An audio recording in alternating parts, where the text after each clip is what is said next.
Just let us know when we should start recording too. Yeah, I'm recording now. Oh, you are? Yeah, that's what I was, yep. Okay.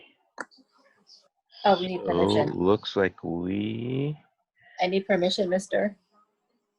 are live now. Okay, let me get some permissions going. Okay, everybody, looks like we are on. Yeah, it's not giving me the ability to give you permission. So, Okay. yeah, okay, well, we're on now. So we get 2 for the price of 1 Fatimas today, FYI, everybody. So bring your coupons because you get 2 for the price of 1. Just so you know, we got the wonderful Mark Porter today who's going to be our guest. We're going to talk about these crazy markets. To me, some of it makes sense and a lot of it doesn't make sense. But you know what? At the end of this, everything's going to make sense because of Mark. So welcome, Mark. How you doing, buddy? Good. Happy Tuesday. Happy Tuesday. My gosh. Can you believe we're already, halfway almost into August? I know. What's your take on the markets, man? I mean, we're up, the Dow's up. What are we up? We're at, well, NASDAQ is almost at 11,000. And the Dow's is going nuts already now. We're up over 200 points just today. What's kind of your sense? Well, just imagine those people that got scared back in March and removed any of their money from the market. They have now been able to celebrate a permanent loss in their portfolio. You know, I mean, that was a pretty temporary situation. And when you make temporary decisions that are permanent or decisions based on temporary situations, you've got a permanent loss. And there's also people that were able to put some cash to work or rebalance some of their bonds into the market back in March. And so now those people are up around 30-something percent. So, you know, what's really going on is the technology stocks are kind of boosting up the market. The top 20 components of the S&P 500 are top 10 or so are really providing a lot of this gain. You know, you've got Amazon in there that's just kind of taking over, and Apple's price has really gone up. So, you know, it's hard to figure out, you know, why this is happening. There's a lot of rumors around saying there's going to be a second wave of the coronavirus along with a second recession for this year. And it's hard to tell, but if you're not going to consume the money in the next 7 to 10 years, you should be in a long-term investment like real estate or the stock market. And you should go. And for a lot of people, it's about income. And if you have income producing stocks and their value goes down, not a big deal. If you've got an income producing stocks and the value goes down, you know, not a big deal. I'm thankful all my tenants are working and paying rent and everything's going, you know, pretty good on the real estate side. The panic is what will hurt people permanently. They panic and sell. That's true. And it's painful. I mean, historically, we've seen it, right, Mark? I mean, timers have been spanked. Yeah. That's not just in stocks, but it's also in real estate. I mean, what do you say to those people who really think they're really great at timing?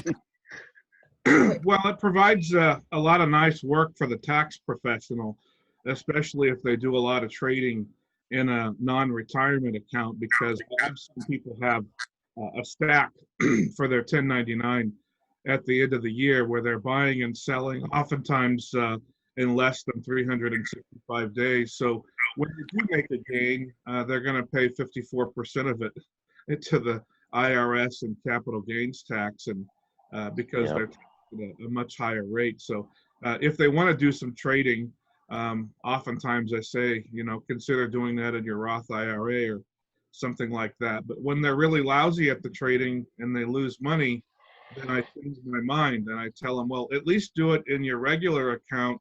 So when you screw up and lose money, you get a tax deduction, because you don't get a tax deduction for losing money in That's your true.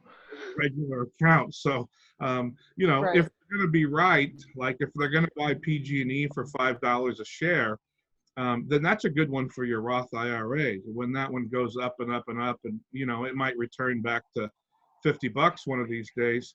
Having that in your Roth IRA seems great. And same thing for real estate. You know, a lot of people are laid off these days or in between jobs. If they could roll that money over into a self-directed IRA or self-directed 401k and purchase some real estate that way, that gets them into something that's long-term and income producing and that sort of thing. There's a lot of liquidity in the retirement Yeah. plan these days. Yeah. Sorry, I'm just trying to see if we're being, are you able to record it? Are you, Yeah, this is being recorded, except I think we just got kicked off of Facebook Live. I don't know why, but it's okay. We'll post it. okay. So I just wanted to make sure we're Yep. getting recorded or Hey, Mark, to your point, I know you and I had a discussion about, for example, PG&E. Let's talk about a value play here. You and I talked about, well, has anybody ever heard of a utility company going away? No. Well, So PG&E was a great stock, in my opinion, to buy when it hit, like penny stock. Now, in that vein, do you see any particular sectors? Let's take away the mayhem for a second and the hyper emotion to the market, because market timers, we already talked about, get spanked. But people who go long term and don't look at the ups and downs every 20 seconds are the ones who get rewarded. However, in that atmosphere, if we take away the clouds and the fog, are there any value sectors or stocks that you feel are undervalued that I think would be great to add to a portfolio? well, yeah, it kind of depends on where you are mentally. The real estate section of the S&P 500 could possibly be undervalued. We've had some pretty big holdings in Simon Property Group, one of the largest mall owners in Mm, the United States. And yesterday they went up by 5% in one day because there's a news release about them possibly signing a deal with Amazon to have a portion of their malls be Amazon hubs. So right here where I live, near Richmond, California, Amazon has been renting the mall parking lot to park their delivery vans for quite a long time. When interesting. you drive by, there's acres of delivery vans parked at the Hilltop Mall. I don't think that they would move their hub from the industrial section of Richmond into the mall, but if they could get that real estate cheap enough, yeah, maybe they would do that. It's funny because Amazon's hub is next door to UPS's hub over here in Richmond. And, you know, the streets are just torn up. The gas stations are always full of Amazon vans, you know, Wow. getting up. And it's really a sight to see. Unfortunately, during the recent protests that we had, you could see from the helicopter the protest happening on one side of the mall and all the Amazon vans on the other side of the mall. So that's, you know, the state sector, and, you know, quite possibly the technology sector long term is probably a little undervalued because we just don't know what we don't know about technology. And the right. technology sector has been really boosting up the S&P 500. Well, and is it me, or does it seem like innovation is flying at the speed of light, man? It's meteoric. It's unbelievable. Yeah, some of the most amazing companies in the world were started during a recession. If you Yeah, look back at some good of those point. companies that were started in 2008, Yep. and if they could make it or get started in '08, then from there, it's just amazing what they could Yeah. do, right? And then you Yeah. have companies that are facing unbelievable headwinds like Uber and Lyft having the challenges in the California court like they did yesterday. You Yeah. know, I'm not sure. I'm not sure how that works. Well, now they're deeming them as employees, so it's going to be very interesting. So on the going back a little bit to what you said, like for example, Amazon taking, we all know that the commercial leasing space, particularly here in San Francisco where I live, is getting just hammered because people are now going to be working remotely, right? It's kind of the new norm. It's the new world order, so to speak. Do you think that parking monies in that commercial real estate is a value play, or should people stay away from it because it's probably not going to come back as strong as it was? Because office space now is going to be less desirable. I think it really depends on how long you can wait. You can hold, yeah. Almost any investment is going to do well as long as you wait long enough, and you've got to have the patience. The oil and gas sector has been really lousy for the past 6 years. Yeah. Some of the investments that I personally have bought over the years in March were down by 70 to 90%. So what I did is I just bought some more. You know, I'm from Bakersfield in Kern County. Sometimes they say that's Texas West. We're full of dairy farms and oil wells, and That's so true. you know, yeah, the demand for oil is certainly down, but long term, I think a lot of us will go back to something close to what we were doing as far as consumption of oil. So if I can get an oil refinery stock for 90% off of its normal price, then, you know, that's something to consider. And if you don't want to be too risky, a lot of times I'll purchase an index of that sector so I get a little piece of all of them. That way, if one of them goes out of business, the other one's probably going to buy them and absorb it. So long term, real estate seems to work out. We do have a crisis every 7 to 11 years. That's right.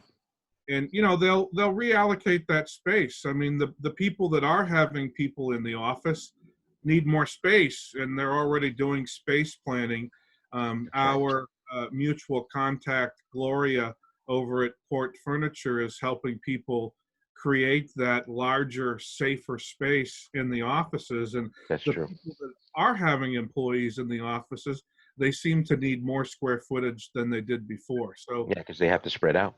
That's true. yeah. So you know, it's Good gonna point. they're gonna suffer, and there might be some reallocations. But then you know, let's get realistic.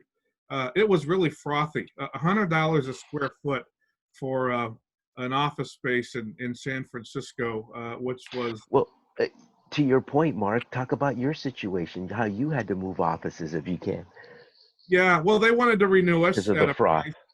at a price that was pretty normal for the market pre-COVID, and we just couldn't really justify that price. And it was a new owner for the building. A large real estate company had bought the building, and I get it; they have to pay down their debt and that sort of thing. So on October 26th, we'll be moving to another building, a building that's been having the same owners for a long time, and they're a little more in tune with the market and what they want, and they were willing to make us an offer that was just really, really great.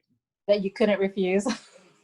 Yeah, but you know what? That's how we got to the building that we're at now. We were Oh, facing renewal at 180 Montgomery, and this other building came over to us and said, hey, we'll offer you this price, and we'll also remodel the entire floor to make you happy. And so, well, yeah, and then the owner of the building we were in placed their offer with us for the renewal. You know, we usually renew every 5 years. We'd been there 15 years or even longer than that. And it was just very different in pricing. yeah, I remember the beta was humongous. And so here Yeah. you are, given a brand new car for less money. I mean, duh. Mhm. Now it's going to be interesting to be moving in a pandemic. Yeah, well, thankfully, I think we always used NorCal Moving or somebody, but they come Yeah, out with the white gloves and they're really yeah. amazing. They also take really good care of their employees, and Well, there you go. you know, That's nice. yeah. Um, got a question. So you had talked about stocks and some different maybe undervalued assets. Do you handle also stocks, or like what if someone wanted you to invest in a certain category? Is that something that you can help with? Well, as long as it's something that we kind of can understand and appreciate what the client is trying to do. We normally primarily only invest in individual stocks and individual bonds and also index funds. We have very few actively managed mutual funds just because you're kind of paying a double fee. You're paying the mutual fund manager and you're paying us. So, we're a fee for service kind of situation where we act like a real estate property manager where we get paid to manage your assets. And we're trying to get you the highest and best growth number or the highest and best after-tax income. Those are the two clients that we tend to work with the most. They want their assets to grow, but they don't need income because they have a high amount of income from somewhere else. Right. And they don't want need the tax strategy. Yeah, they don't want to show income on their tax return right now. Like for myself personally, I'm 47 years old. I don't want any more income on my tax return. I have my earned income and my rental income. And when I look to purchase a property for myself, I'm not looking for positive cash flow right now. I don't want positive cash flow. I'm looking for a property that will grow in value substantially, but the cash flow, maybe by the time I'm 65 or 70, I would be interested in having some cash. I don't want it on my tax return right now. That's called an equity play. For those of you who are watching, you're looking for appreciation, not income today, because you'll get that later on. No, that makes a total. Well, if you have that, if you have the means, for sure. I mean, if you could and see, that's the play it part out. of to your point, Fatima. This is the part about planning. He planned properly, so he's in that situation. Was that a coincidence? No. Mark, I've known you for a long time. I don't think you were born with a silver spoon. Is that correct? Oh, well, I actually had a person in a networking group that I had been part of for quite some time actually asked me that. She said, yeah, there's a rumor going around that you're a trust fund baby. And I said, well, I guess possibly you could tell that person that it's true, because I started creating my trust fund at the age of 16. So the difference in my situation and maybe other people with a silver spoon is I'm the one who put money in my trust. You're your own trust fund baby. So far, that's a good twist. I like that.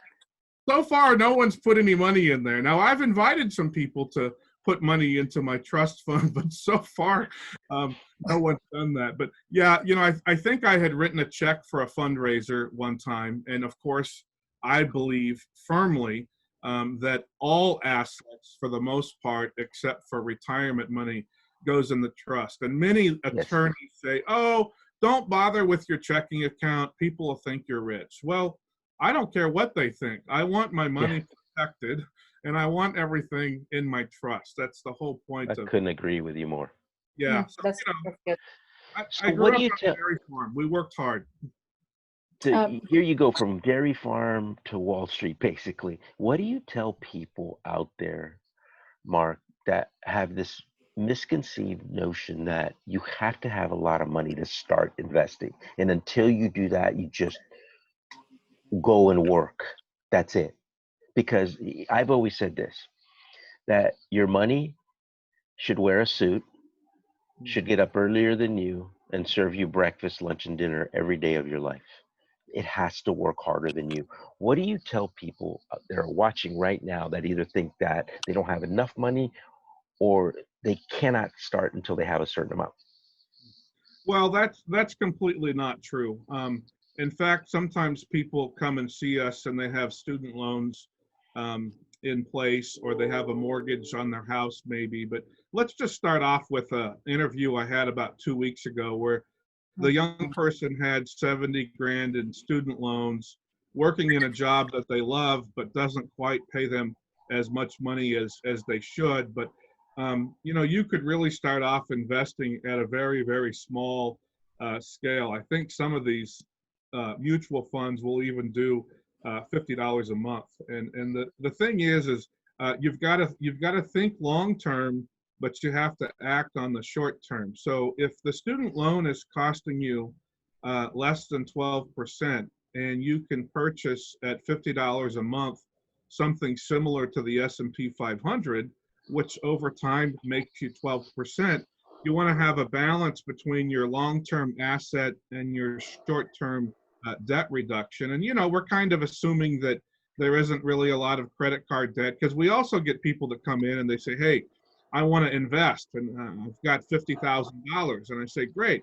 Well, they also have 20,000 of credit card debt. And I say, well, your credit card debt's costing you 19.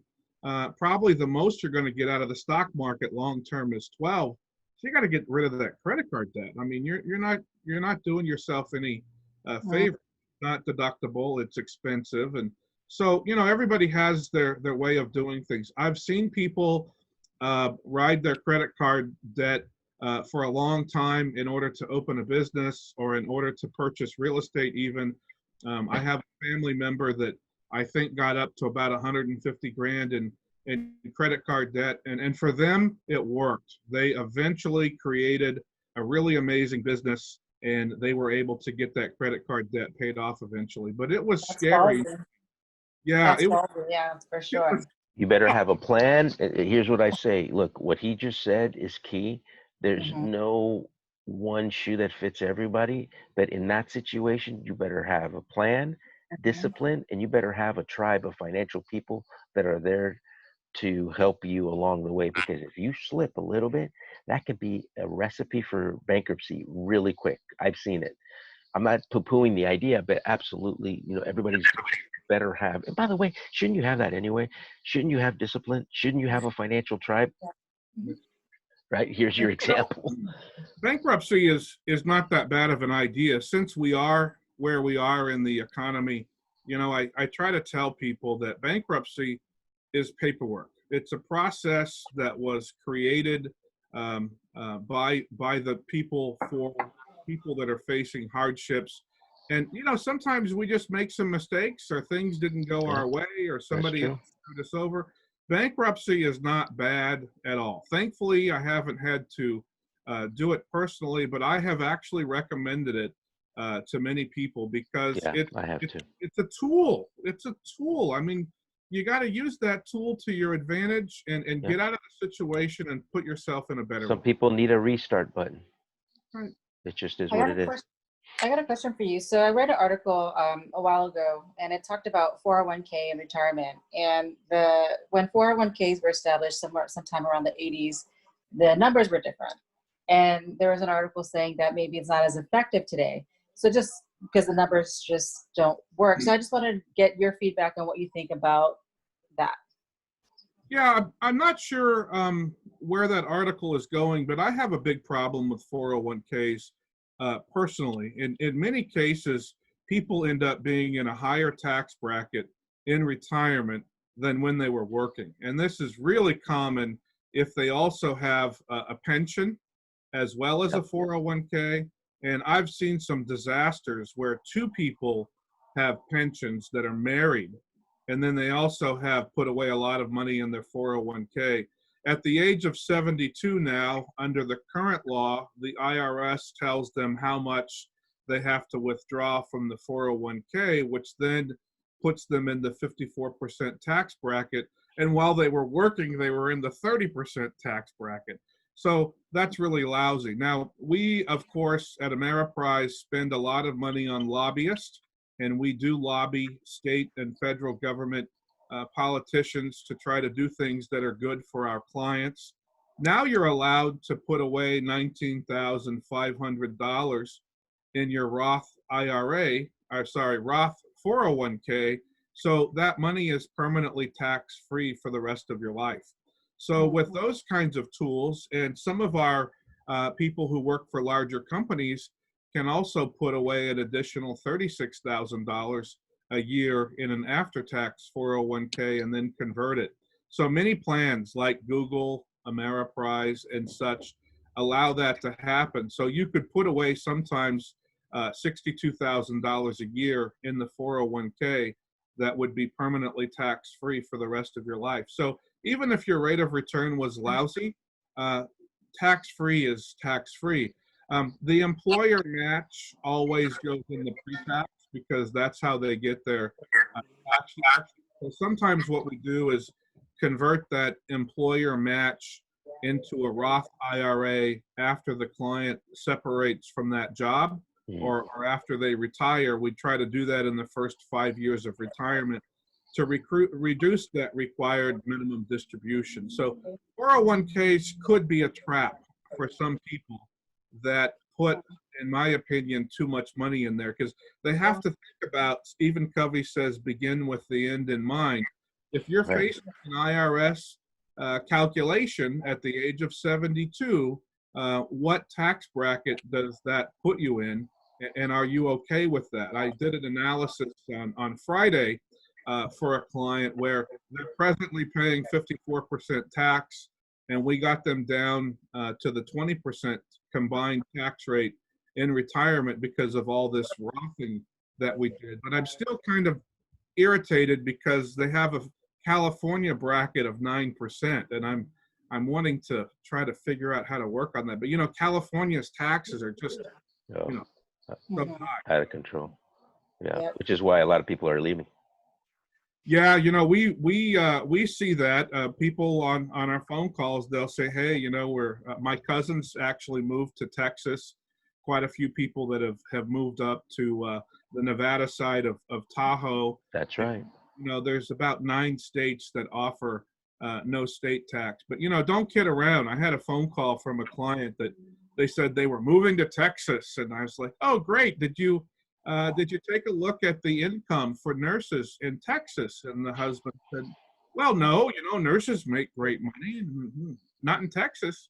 We have one of the largest, most successful nurse, teacher, and prison guard unions in the United States and California. They can't go anywhere else and make the money they make. No, I have nurses as clients, to your point, that make well into 6 figures. They'll never get that anywhere else. Oh, interesting. I didn't know that difference. Yep. Oh, yeah. You talk about Miami, go to Miami, you know, everybody's going to Miami and stuff. Okay, good luck finding a job in Miami that pays anything. Okay. It's old money. Yep. And there's no state tax there. Right. Yeah, that's because there's no income. Well, yeah, that's not good. Yeah, I mean, and it's also too, I think sometimes, I heard like if you can get taxed in 2 different states also if you don't do it right. I don't know. I mean, yeah, like you said, there's a lot of planning. There's another question too. Like, so I have people that are trying to figure out like their deferred comp and just, you know, minimizing. They're talking about like minimizing deferred comp to free up cash and minimize risk. So when it comes to deferred comp, what are your recommendations with that? Well, when you say deferred comp, I'm usually smelling a pension, okay? Usually there's a pension involved in that. So here these people are now going to probably be at a higher tax bracket upon withdrawal than they were when they put it in. And plus, they're not only pulling out the money they put in, hopefully they're pulling out stock market gains.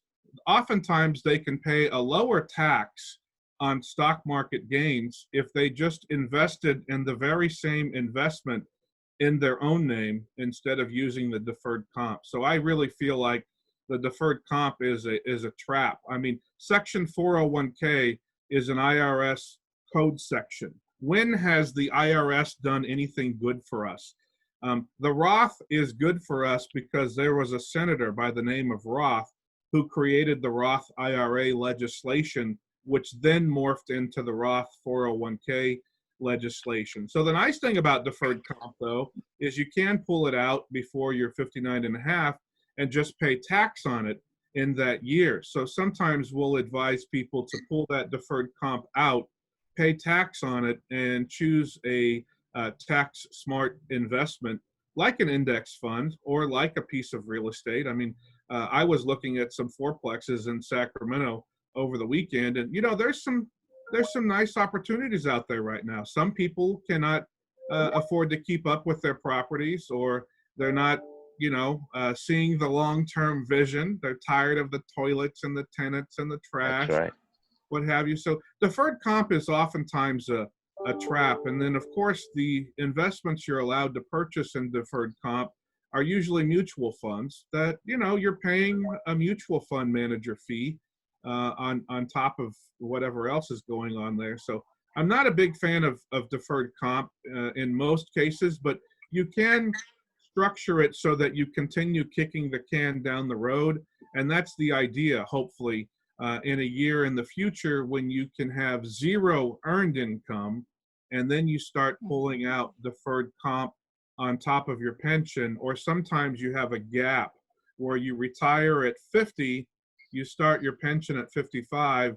So during those 5 years, you might pull out 1/5 of your deferred comp so that you've got it out of there. And then you're not faced with a double tax. But some of these agencies, they don't let you start the pension 5 years later. They want you to start the pension immediately upon separation. So there's a lot of things that kind of complicate things when people are involved in police and fire, federal and state service. Anytime they have a pension, they got to really take a look at each individual year from now until age 105. That's how we do our financial plan. Because the other thing is, it's not always about you. What if you die and leave your deferred comp to your kid who makes a lot of money? Now you've just cut that deferred comp in half because it goes on top of the kid's earned income. And I've seen it so many Tax. times. Yep. Yeah, the kid thinks mom and dad left them $1 million.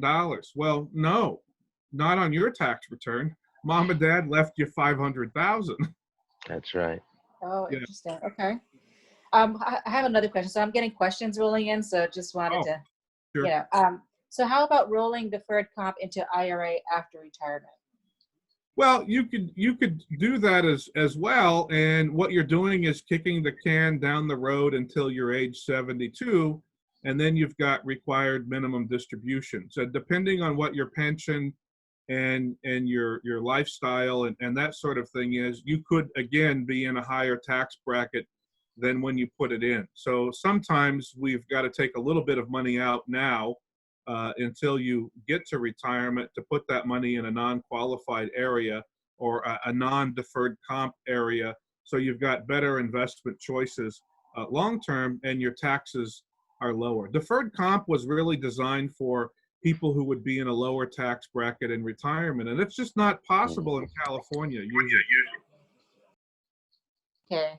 Hold on. Let me see. There's another question. Well, I know somebody that's minimized their contributions right now because of just the worry of what is happening, and will increase it later on. Is that a good strategy, you would say? Well, if you're telling me that you're not going to invest because there's volatility, that's concerning, because when there's volatility, you should be investing heavily, right?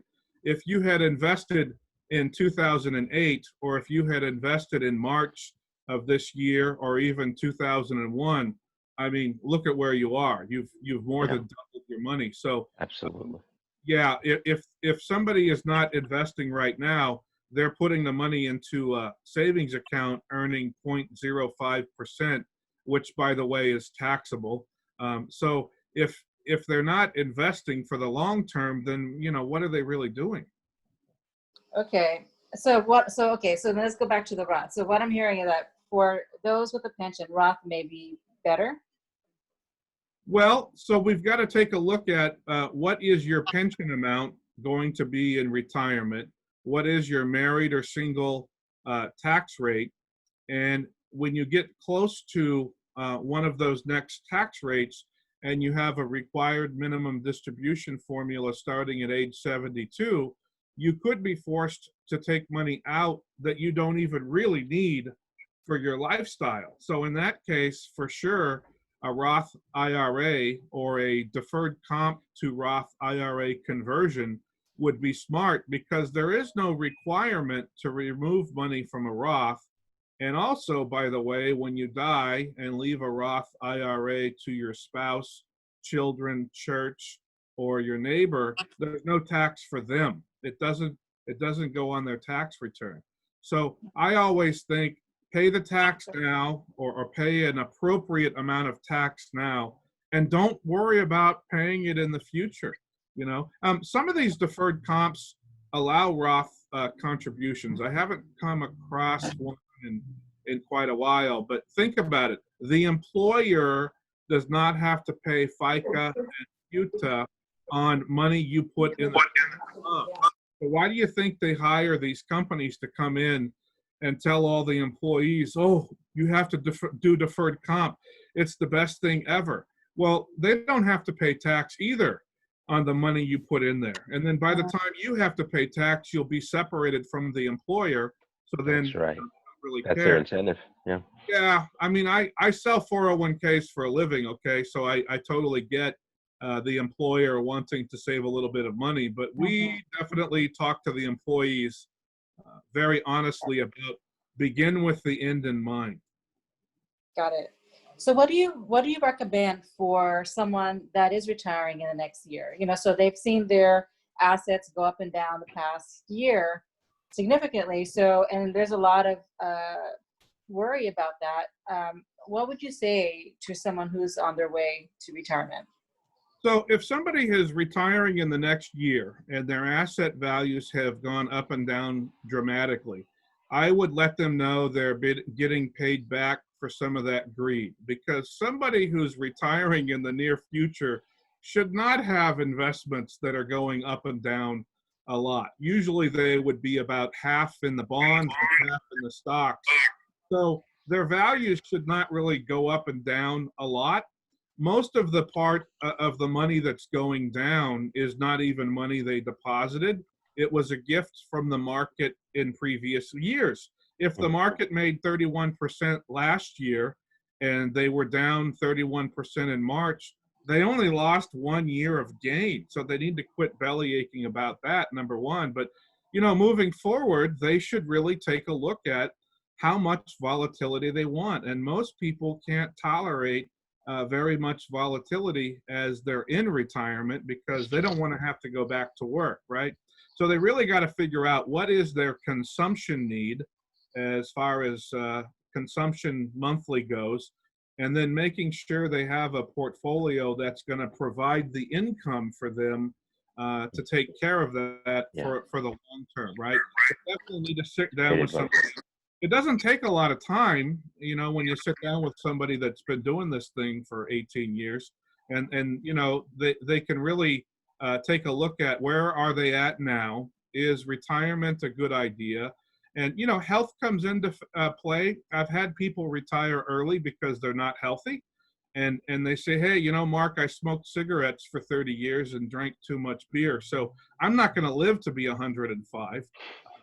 So I'm going to retire early because my doctor says I've probably got about a good 15 years of quality of life left. And so then we have to do the math that way. Now, my aunt just turned 102 years old in January. So it's possible I could live for a very long time. So I may not be the person that can retire early if the math is not there. And for the record, did she smoke and drink a lot of beer or not really? Yeah, no, she didn't. She didn't partake in any of those activities. Well, there you go. That cements the whole idea that don't smoke and drink a lot of beer, otherwise you don't make it to 105. So, Mark, our final question: how do people get a hold of you? They could just look for Mark Porter Ameriprise on the internet, because I don't think people will remember my phone number. But the phone number is 415-596-9933. That is my cell phone, so I don't mind. People can call me when they think of it. My last meeting ended last night at 9:30. Sometimes I have a meeting when they're on the East Coast. It starts at 5 in the morning. But, we don't really charge people for initial consultations. Oh, excellent. That was going to be my next question. Yeah, Perfect. we could do some work on a napkin, as we call it, and kind of figure out where people are. And there's no reason to drive a limousine to the grocery store. I mean, let's figure out where are you at now? What can you do on your own without help if you have a little bit of guidance? And, you know, I really think I'm in the referral business. So if I help enough people, Absolutely. I'm going to get the referral to somebody who needs to hire us. There are some people who definitely cannot implement these strategies without help. And those are the ones that are needing to hire someone like me. And I'm ready to go. I'm 47 years old, ready, willing, and able to work hard. Well, there you go. The price is free. You have no excuses. Give him a call today because I guarantee you that that meeting is going to set off your financial future. There's no doubt. I've known this man for many years, and he is every bit of awesome. So thank you again for Thank your you. time. Thank you, Fatima. And we will see Thanks. you at our next interview. Have a great day, everybody.